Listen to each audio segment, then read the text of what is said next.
la primera semana de gobierno de Alberto Fernández.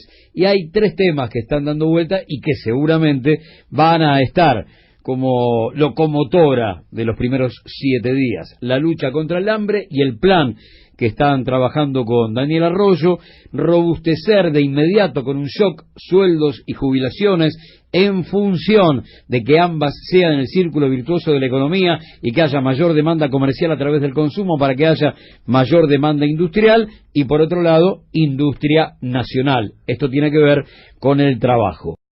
Cuando uno observa qué pasó en la primera semana después del 10 de diciembre de 2015, bueno, ve cómo en una semana retrocedimos 40 años. Fuimos de 2015 a Martínez de Hoz apenas en una semana.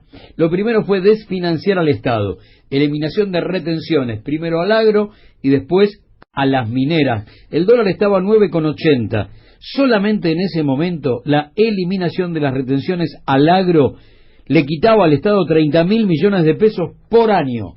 Solamente ese día. Ahora, ten en cuenta que desmantelaron los controles cambiarios 16 de diciembre, fin del cepo, y ese día el dólar trepó a 14, o sea, la devaluación fue del 45%. Lo que pasó a perder el Estado a partir de la eliminación de retenciones al agro y las mineras fue mayúsculo.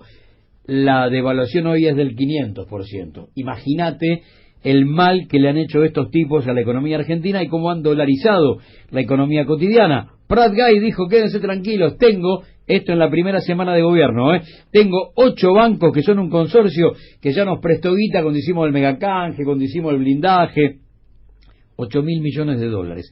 Antes del pago de los buitres, 8.000 para la caja chica, siempre el déficit. El 14 de diciembre se nombran 2 jueces de la Corte Suprema por decreto. En la primera semana van por la ley de medios, en la primera semana cierran el Instituto de Rego, que era el paraíso del revisionismo histórico. Todo eso en una semana.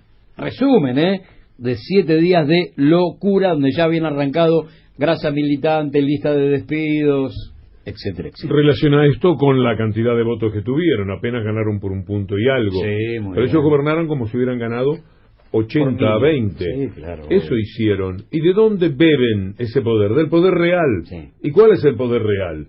El que le daban los medios que aplaudían todas estas medidas, que no solo las aplaudían, sino que las habían propiciado. El desguace del Estado fue una tarea que les llevó 3 o 4 años de ataques permanentes. Toda la vida fueron igual, la nación especialmente, pero en esos 3 o 4 años últimos del kirchnerismo, 2011, 2015, fueron atroces, y atacaron al Estado de todas las maneras. El Estado era el gran enemigo de la gente, una vez más, como aquello que había hecho Neustadt antes de las privatizaciones. El Estado era el culpable de todo. Totalmente. Y te trabajaban con que el teléfono fijo te demoraban en instalarlo. O cuestiones políticas, ¿no? Cortar un avión por la mitad y decir, me dijeron que en un avión de aerolínea estaba la soberanía. Y el tipo miraba y decía, no, yo miro y no lo encuentro. Lo mismo con un vagón, me dijeron que en el vagón estaba la soberanía. Bueno, en la tarea que hicieron antes del 2015 tenía este seco. Quiero decir que no solamente aplaudían, sino que habían generado a este gobierno de Mauricio Macri. Allá entre los maizales, la primera medida, que era la de las retenciones, que va a ser un lío, porque van a batalear cuando efectivamente haya que poner las retenciones, que ya les puso el propio Macri, porque vos no podés no tomar un tributo de quienes ganan cantidades tremendas de dinero. No puede ser, porque si no, esto es muy desparejo. Patria para ellos, himno para ellos, te quedás con el escudo de la patria, la banderita, venís a Plaza de Mayo el sábado, se hace en Plaza de Mayo lo de la despedida de Macri.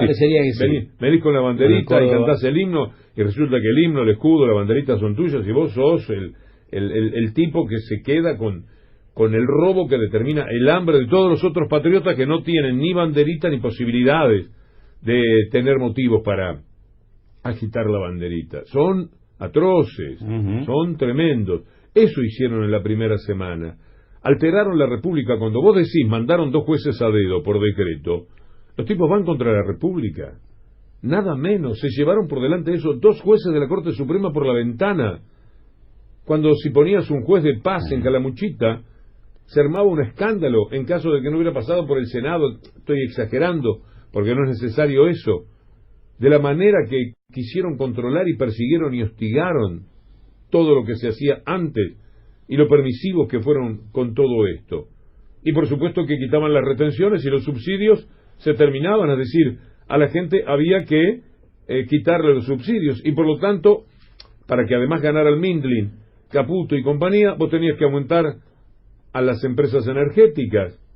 Una medida que tomaron con rapidez fue quitarle el deber de pagar 30.000 millones de pesos que las energéticas tenían que pagar. Se las perdonaron, se las condonaron, porque uno dice, le quitaron el subsidio, las retenciones, campo, minería, también ayudaron de esa misma manera y con cifras muy parecidas a las empresas energéticas. Ahora, fíjate cómo terminan, porque dijimos que en la primera semana lo que hicieron fue desmantelar los controles cambiarios, y hoy podés comprar $200 nada más. Y ahora volvieron locos los controles.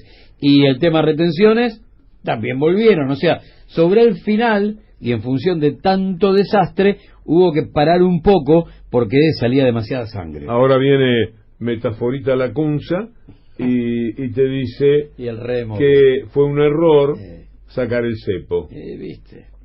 4 años después. Sí. Después que llevaron a 5 millones de personas a la pobreza, a millones a no poder comer, a tener tanta hambre. Se fugaron más de 90.000 millones. No sé cómo nos pasó esto, cómo se pudo hacer esto. También uno se pregunta cómo fue que hicieron en Uruguay, ¿no? El veneno que tenés que haber metido en la gente con el tema de la inseguridad, por ejemplo, porque ya no corrieron tanto por el lado de la corrupción, aunque a quien era el presidente de ANCAP, sentí que lo tuvieron muy al trote con ese tema. Yo no estoy en el fino de la información, poco puedo opinar, pero no fue el caballito de batalla más importante, era la inseguridad, esa de la que como acá TN, fundamentalmente TN, te hablaba hasta el 2015 de las 24 horas 23.